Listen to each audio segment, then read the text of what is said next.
Thank you very much for joining us, or watching the recording, or listening in. My name's Jezz Kelway, and I am honoured to have been invited here to take the mantle of interviewer, which is a position I believe Johnny Mac usually sits in for these kind of things. And I will adopt the position of interviewer, and therefore I will open with the classic interview question. Who are you? And what are you doing here? Hello. Who are you? I'm John McNamara. I'm one of the team inventors in the Hursley Lab, and I'm here to talk about the Edge of Space project. Yeah. And now you can have your own space program with IBM Technology. Really? Yeah, I know. Edge of Space. Edge of Space. There's a touch of Darth Vader about that. So it all sounds very exciting. Edge of Space. It is. What actually is the Edge of Space program? All right. Can you tell us a little bit more about it? I will. So for the Edge of Space project, we built a space probe, and we used IBM technology, or messaging and IoT, to take the telemetry from 20 miles up and to represent the conditions that the probe found physically in one of the labs. Now, I say physically, not -40. We didn't suck out all the oxygen, but what we did do. That's a shame. I know. Why didn't you do that? Some people have no commitment. Jess, that's the problem. I bet it's health and safety gone mad again. It's political correctness gone mad again. But yeah, so as probe sensors hit the sun, all the lights would come on in the Hursley Innovation Center, nice warm glow. As it turned away, they go kind of dark blue color. And as a probe moved around, the floor would move. And then it returned to Earth, and then we captured it, brought it back, and we retrieved something quite special. Because as it went up there, people could text on the hashtag IBM Imp1, and their tweet was shown on a screen, and we took pictures of their tweet with the curvature of the Earth in the background. That is cool. Also, I like the way you phrased that. We captured it. We captured it. As if it would run wild. It did run wild. The country's littered with space probes running wild. Yeah. That's how we felt. It's a new species. Brilliant. So, okay. So, I mean, that is a very cool thing to do. I'm a huge Trekkie myself, and so anything to do with space, I'm on board, I'm so bored. But I have to ask, why did you do that? Right. So what inspired you to do it? Yeah. So to be honest with you, I'd love to say that I was inspired. I inspired myself, but I can't say that. I was over at a hackathon in Olympia about 2 years ago, and I was playing around with IBM technology, Node-RED, which is brilliant. IBM messaging. I was playing with MessageSite and a few of the messaging technologies, and I was just doing something quite trivial with them. I was making a Twitter bot. And it was around November, so I thought, wouldn't it be fun to go to learn how to use technology, just to retweet whatever came up on Twitter with Movember. And I thought, that'll be cool. Moustache inspired. Precisely. I love that. The anarchy that was on the internet that day. So when I was doing that, this guy rocked up called Stefan, and he said, "Oh, what are you doing?" And I said, "Well, I'm here to help anyone with IBM messaging technologies, and I'm at the moment I'm messing with Node-RED. What are you doing?" And he says, "Well, I'm here to put out forest fires in Portugal." Oh, I see. I know. Not play about with moustaches. Not play. And yeah, immediately I felt a little bit, I can see why you might feel slightly diminutive. I was a little bit like, That's quite cool. Isn't it? I didn't quite get the link though between the hackathon and the forest fires. It is a bit of a leap, isn't it? It is. And so I said, Stefan, what do you mean by that? What do you mean by forest fires? I love what you're saying. How can you stop them? And so he spoke about the forest fires, but back then, of course, still today there are problems, but back then particularly, there was a very, very nasty forest fire a couple of years back. And a lot of tragedy and a lot of heartache. And so he was affected by this. And what he wanted to do was to create a swarm of drones which would use messaging technology, so they were controlled, and they would go and they would map out the edges of the forest fire. They would pinpoint anyone in distress and then direct the emergency teams and focus them on the most critical areas of the forest fire, and also rescue people, because it's really hard to fly over a forest fire because of all the smoke and the heat and stuff. And So I kind of felt a bit embarrassed what I was doing. So I just stopped what I was doing. I helped him. That's worse. I would say that's noble of you, but I think anyone would. I think we'd all probably just go, moustaches, sadly, backseat. That's right. Let's help save lives. My Twitter bot, Stefan, is far more. Yes, Stefan, drop what you're doing. So I helped with them for 2 days. Me and a few of the lads here, and Stefan kind of caned it, and we actually got like 2 or 3 drones working simultaneously, mapping out the Olympia ground for the hackathon. And you went, well, thank you very much. That's brilliant. I'm going to go to Portugal. I'll make a proposal to the government that they can use this technology to try and help map out forest fires. And I felt great after that. I bet you did. Yeah, I felt like that's good. This is brilliant. And I was like, really, I thought, I will now go forward and do more of these things immediately. And of course, as it happens, you get kind of bogged down, don't you? Stuff. You come back. And, life occurs. Life occurs, and I didn't. But then an opportunity arose years later. So I got a call, I think, from Ash Traeger, one of the GDMs here in Hursley, saying that Imperial College were looking for a project to get their teeth into for the master's students. And I thought, well, why not now? Why not now? Why not now?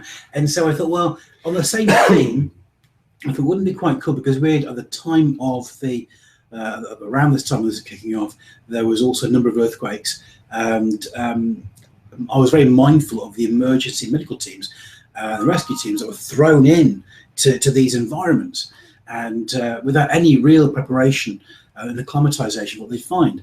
And I thought, wouldn't it be quite cool if we could send down probes and we had a room which they could acclimatize into the heat and the smoke and the light, and they can acclimatize that before they went down in there. And so we thought, well, we need a hostile environment and a probe, and we've got a room which is the Innovation Center in Hursley. And we kind of thought, well, what's the most hostile environment we can really think of? In England. In England. A few places spring to mind, but indeed, political correctness dictates absolutely. that I don't insult anybody. So what we did, we thought, well, where can we go? That's a truly hostile environment. And actually, as it happens, the nearest really hostile environment was space, because it's 20 miles up.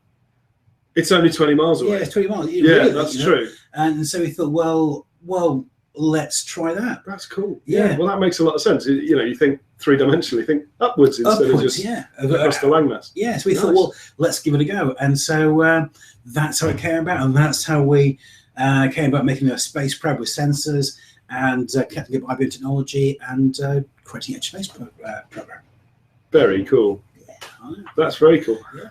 I love that about hackathons, where you can just people rock up and they've got these brilliant ideas and brilliant projects to work on, and you get to work on it. I just got one quick question. Go on. Is there any empirical evidence that Stefan did go back to the Portuguese government, and we're not going to see a swarm of drones across the skies and evil genius behind it all? It's a good point. I think right now Stefan is probably there in his volcano, evil villain I've got base. images. I know. I images. don't blame you. I think you need to follow up on I will that, John. chase Stefan. For an action for you to take. A very suspicious hat. Yeah. Yeah. Didn't go unnoticed, Stefan. You're not helping with my imagery. Right. So we have on the podcast as FM, we always talk about technology. So I'm very interested to know, John. You knew this question. Yeah, I was. What technologies were involved? Right. Okay, so it's broke down to 2 areas. So to make it go, which is a technical term, that was carefully thought through. Thank you very much. We purchased a weather balloon, which we filled full of helium, and we had basically a polystyrene box, and that was a simple bit. So yeah. So do you buy a weather balloon on eBay? Is that? We went to a place called Interspace, and they provided us with a weather balloon and directed us to where we can get helium from and all that kind of stuff. So really cool. And so the magic of the internet. I know, indeed. So it was fantastic. Then we sourced loads of sensors. We had light sensors, heat sensors, accelerometers, various sensors dotted around there. We tried to measure pretty much everything we could. Yeah. We had GPS in there as well, and we had a Raspberry Pi, of course, obligatory Raspberry Pi. And we had a PITS board, which is a transceiver, which sent down radio transmissions of where the probe was or what it was doing. Oh, cool. Yeah, and we also had a LoRa board, LOI, kind of new technology. I think it's only been patented like maybe 3 or 4 years ago. Wow. It's quite new. And the nice about LoRa is it's called like it's a modem, but it's like a software modem. Right. Yeah. And so what you can do, it allows two-way communication.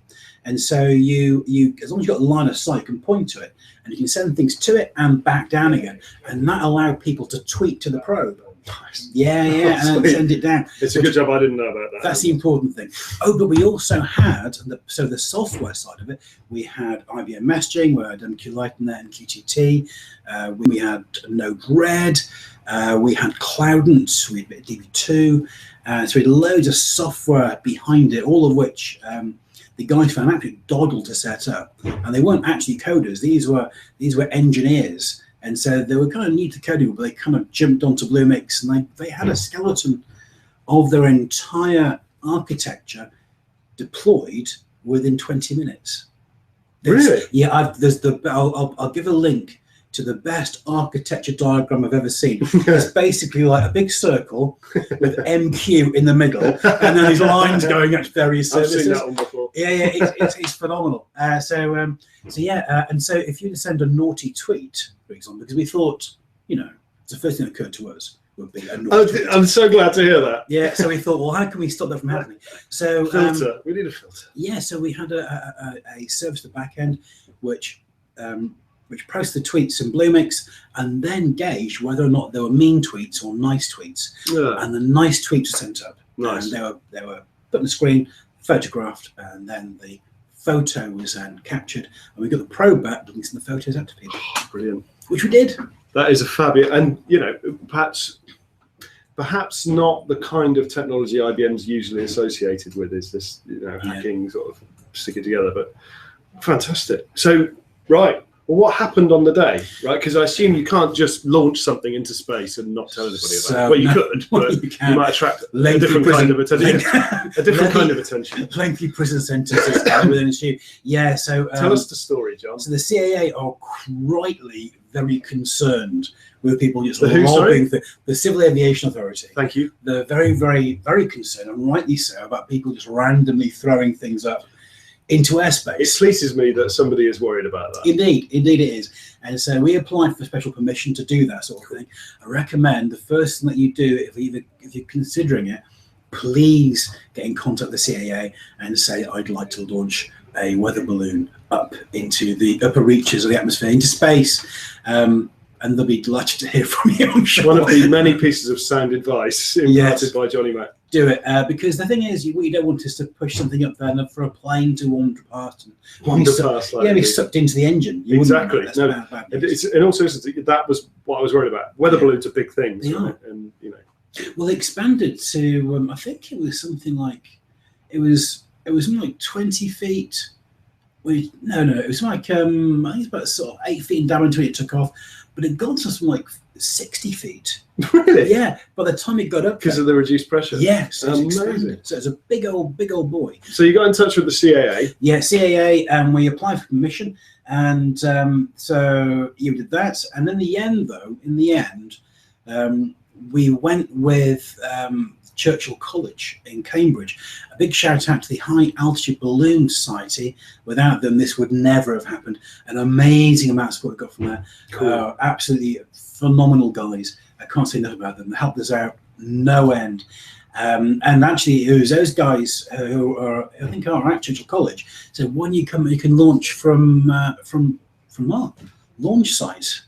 And of course, they do all sorts of things like that all the time. So they've got a rolling agreement with the CAA. Yes, we went there, and we give out a notice to airmen. It's got about a 1 hour kind of notice, and then the Civil Aviation comes back and says, "Yep, you can launch for the next X number of minutes." Cool. Yeah. So we got the go, and we kicked it off, and off it went. So was it literally just like pulling the rope stopper out and off it floated? Well, we devolved all responsibility to the smallest member of the group. Was he holding on? This very, very, very petite young Chinese student. Legend. Yeah. So all the men go, oh, that's me. I'll just step back, and then we have this. Like the canary going down the mine It was like, it's well, all your fault. You're a lovely bunch of blokes, aren't you? It's all your fault if it goes wrong. And so she kind of ran off the field with us, and eventually it took off, and it went up almost like a rocket. They go quickly, don't they? They you really don't realise. do. An 8-foot helium balloon is going to move, isn't it? Yeah, with a little polystyrene thing attached. Exactly. Yeah, we shot up. I think it was going up at like going about 5 or 6 meters a second, I think. Right, that's pretty quick. Yeah, it's pretty sharpish, isn't it? So so it's kind of shot up, and then yeah, we're all the way up. We've got telemetry, we've got the link to the Innovation Center, we saw tweets coming in, and yeah, it was all going teeny boo, got right up to about 20 miles, and then as it's meant to happen, the balloon exploded because there's no pressure. But there was no one around. There's no one around, it's fine. Good. It's fine. And a little TARDIS that we sent up. We've got pictures of TARDIS going up as well. It got fatter and fatter. I was watching it. It just got fatter and fatter because it's filled with gel. It was, yeah. It was a little squeezy toy. And so it went up into space. We've got pictures of that in space as well, which is great. But yeah, you're absolutely right. As it went up, the pressure kind of reduced. It kind of went from this square to like a round orb of TARDIS. So it went up 20 miles, a balloon burst, and then disaster struck, because it came down very, very rapidly indeed, well over 20 meters per second. And it was a good... Was that intentional? No, it was meant to come down by parachute. Ah. Parachute didn't deploy. And so it just scudded down like a meteor. And we were terminology is correct. It was scudded. It was like... So we were thinking, this isn't right. And we're looking on the tracker, and it was like watching those old 80s movies, the nuclear missile. Yeah, the James Bond movie. Thought, this isn't right. So we thought, what could it possibly be? And we realised, of course, that going that quickly, the parachute just can't have deployed. So it just free fell for 20 miles straight down. And it was heading pretty much towards Cambridge. And I was a bit concerned because if you the actual package itself and all of the ramps, the balloon, the ropes, all the pulleys, all the paraphernalia around the parachute hadn't deployed, it's quite heavy. Yes. And so all of that traveling at 20 odd meters per second and hitting somebody, didn't level a car. Wasn't really the plan, was it? It wasn't. Meteoriting down towards Cambridge. No, we got lots of support though from the High Altitude Balloon Society, because they were on the IRC channel, and they were also this has appeared on their screens as well. And they're okay, we all need to move south and avoid the shockwave. But of course, our brave band were driving towards it, trying to get it. Oh, like storm chasers. Exactly, precisely, except more exciting than storm chasers. Yes, okay. So we rocked up towards that, and as luck would have it, before it hit the ground, the straps that hadn't deployed properly got wrapped into a tree, and it just span around a tree, and it came to earth about 2 meters up, completely intact from dropping 20 miles. How did you know it landed in a tree? Yeah, because thanks to the awesome technology behind it, it was still taking photographs of the tweet. Right. And in the background, you could see this green swirl of the trees as it rolled around them. But of course, the tweet was perfectly captured because it was stationed to the camera. But all around it was like this kind of like maelstrom of green and trees. Brilliant. So yeah, it just dangled like That's amazing, because my understanding is that 20 miles up, it's going to be pretty chilly. Yeah. And all the technology survived to come back down. Yeah, and just it still worked. Yes, it did. So there was one bit with hindsight's one failure. One failure. Hindsight is an amazing thing, but of course, liquid crystal displays don't cope very well at -40. Liquid. I know. Right. Some liquids. Who'd have thought it? So at the highest point, it froze, but then it warmed up again as it came back down, and we started retweeting again. We could see it again. So it wasn't damaged. It just froze for a bit, then unfroze for a bit, and then carried on doing it. Just carried on, which is amazing. Oh. But you're right. The heat thing's a problem because on the way up, all the electronics generates a large amount of heat in a polystyrene thing. In a polystyrene container, and we kind of thought, well, that's going to have an effect. And then you've got the other extreme of -40 all the way up there. It's really cold. Yeah, so how do you account for all those sort of things?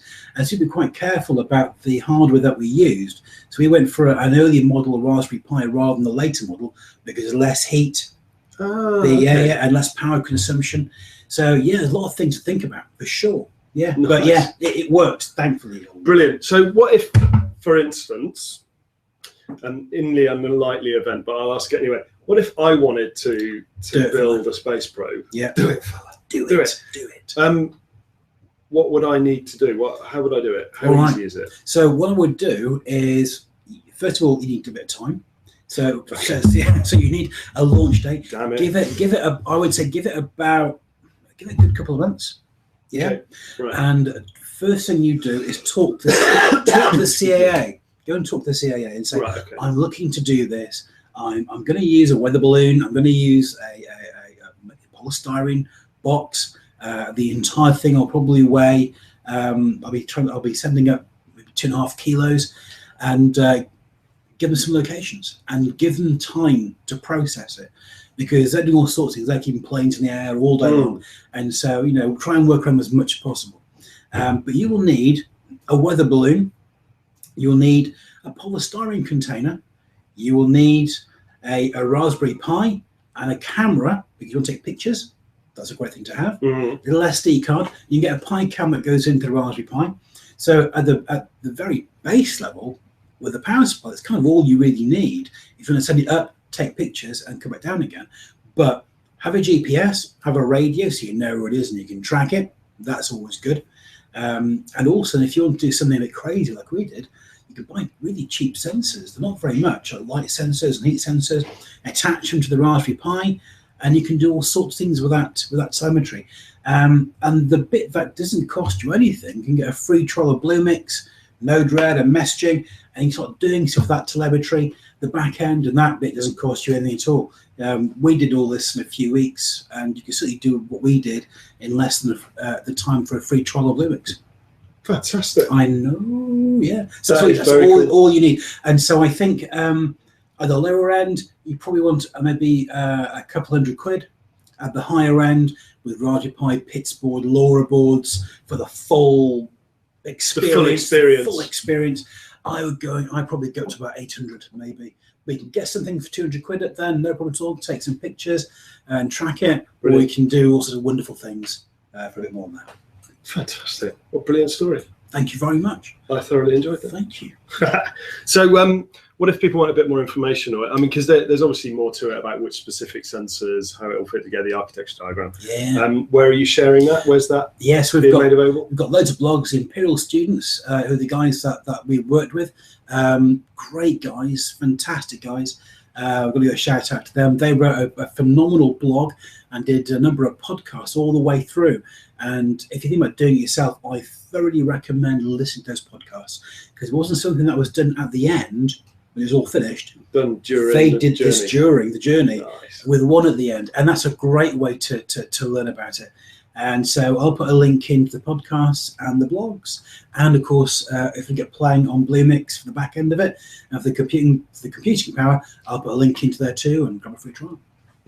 You are a gentleman, sir. Thank you very much. Brilliant. Well, I think that all remains is for me to say thank you very much, John. My pleasure. Incredible story. Thanks very much for having me on the show. I'm very welcome. I'm sure. Yeah. You're welcome. You're welcome. Well, it's been an absolute pleasure. I hope to come back. Hint. You will. I'd love to. This was a great job interview. It was great. I think it went really well. Yeah. Comments below. Yeah, absolutely. Yeah. Even the rude ones. Thanks very much for joining. I hope that was useful for you, and we'll see you again soon. Bye. Cheers. Bye.